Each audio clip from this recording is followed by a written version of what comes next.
I have a Yardworks snowblower here, and when it's running, in order to get the power I need out of it to blow the snow, I have to run it with the choke part way on. So clearly one of the jets is got some debris in it. It's not fueling properly. I have to choke the air out to get the mixture rich enough to run properly. So instead of doing this, 2 months ago when there was no snow, I'm going to do it now in the snow when I actually need to use it. So always plan ahead, not like me. So I need to work my way around and take the bolts out. Not sure you can see them all, but start by taking these out and see what's still holding this together. I got all the bolts out. There was another one hiding back here under the snow.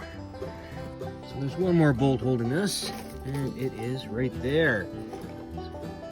Take that off and away we go. So this is what we see when we look inside. You can see the kill switch here, right? You pull that out and it stops. It doesn't matter which side those are plugged on, like as long as it you got one plugged on one side, one plugged on the other, it'll still work the same.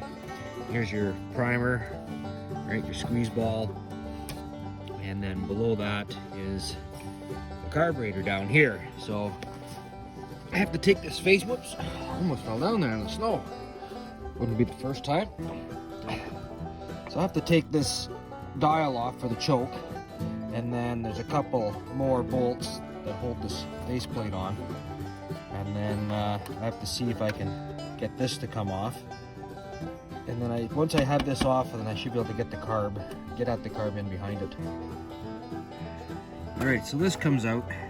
And essentially all you do is you squeeze in the sides, and then it just pulls straight out of the face. And there's the hole left behind. So this lever here just pulls off. Well, I say just pulls off. It's going to be stiff and miserable to pull out. So what I'm going to do is I'm going to spray some WD-40 in this hole right here and let it sit for a bit, and then I'm going to grab a pair of pliers, and I'm going to grab on here and give it a hard, sharp pull. I might have to brace the snowblower so it doesn't move, because this has been on here since I bought it. It should come off, but it might be stuck on there. And then with this, the choke, this should just pop off. I think it's, I get a screwdriver in here on both sides and gently pry out. It should pop off. It should be just riding on a shaft.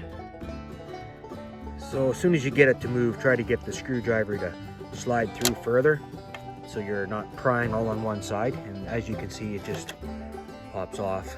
So there we go. So now I'm going to grab that with a pair of pliers and give it a good tug and see if that comes off. So I grabbed it with these vice grips here, and I didn't grab it too hard, I didn't crush it, but one sharp tug and it popped right off. So now this whole plate is loose, so I'm going to get it out of there and just slide it out and probably set it out over this tire. I'm not going to disconnect the hose here, because if I try to pull this off, it'll probably just break off the plastic nipple on this, and then I'm fighting a whole new problem. I don't want to do that. So I'm going to take this carburetor out. So I'm going to take this line out. It just pops out. I put vice grips and squeezed on the fuel line to see if I can stop the fuel from pouring out. It should pinch it off good enough. Have a bolt handy to shove in the end of the hose if I have to plug it that way. This little wire here, it's just a little tiny thin wire. It goes into here, right there. That pops out.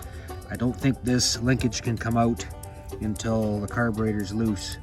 So next step is I'm going to take these nuts off and slide the whole carburetor out. This piece sits out on the front of the carb, and this rod sits up in the carb and moves the choke back and forth when you turn the knob. That nice round knob that I pried off with the screwdriver goes on that shaft right there.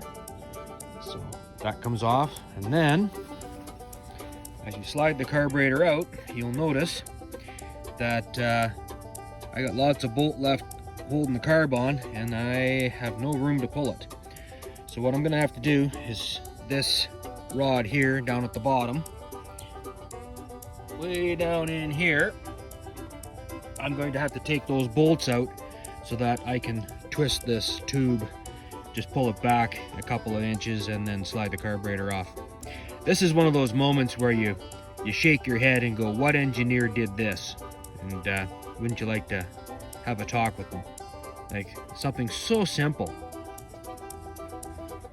So simple, and here we are taking something off that we shouldn't need to because of poor design. So the bowl comes off by turning this out of the bottom of the carb, and the bowl comes off. And if you look inside there, you can see there's a jet. So I'm going to take that out and make sure it's clean. And then the float needle's in behind here, so you're going to want to make sure the fuel is coming through and it's doesn't have any particles or debris in there that'll stop it from closing, because then it'll just run fuel non-stop through the carb. So that has to be able to close. So pull this out, blast through backwards, and take this out, and blast it with some carb cleaner. You might need a fine wire to shove through to make sure the hole's open if it's closed off. And then other than that, just blast through all the ports in the carb with your carb cleaner, and then you should be able to put it back together. I cut off the fuel line because I'm gonna have to cut a piece out of it anyway in order to put in my inline fuel filter. So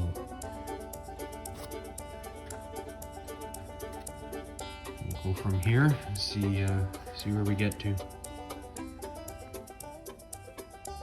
So here's the jet, and it's cleared out.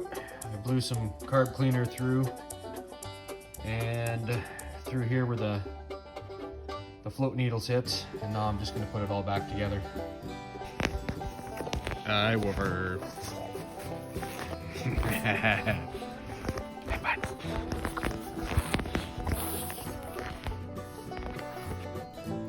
So it's time to put this together. So the first thing is to get this on, then get the carburetor to slide back in place, and then you can play with this little wire, get that in place. And I think it's going to be a bit of a trick to get the fuel line that now has a filter to get those into place, because I'm going to have to probably cut that fuel line off a few times to get it the right length. And I guess I put this tube back on and see if it starts. So after you slide the carb in place, put this back on, and then you put this little beauty back in place, which sits like this. This piece upwards, and that piece, you've got to slot that little top piece into that brass piece there. And after that, you can put your bolts on and start putting the covers all back. So there we go. Now I can put the nuts back on, tighten the carb up, and then put the bolts back into the cover plates. All right, so I got that all hooked up. Got the linkage hooked up, including that little wire, which is pretty much invisible. There it is. And fuel filter. So I'm gonna bolt the tube back onto the frame, and then I'm gonna close it up and put some fresh gas in it and fire it up. I've got that faceplate back on. So now I'm gonna put the knob on and the kill switch. And if you look here, you'll see there's a slot. And if you look on the back of the choke, you'll see that knob that sticks out there. That goes in that slot, so that makes it so you can put it on in the right orientation. And this piece here, it just shoves in, and then you hook your wires on. So you're going to want to have it turned so that you can get the wires on the way they were in the beginning. And it doesn't matter which one goes where. And what else? We got this piece. So we'll shove this piece back on with the hole on the top, and that covers all the buttons. Well, let's see if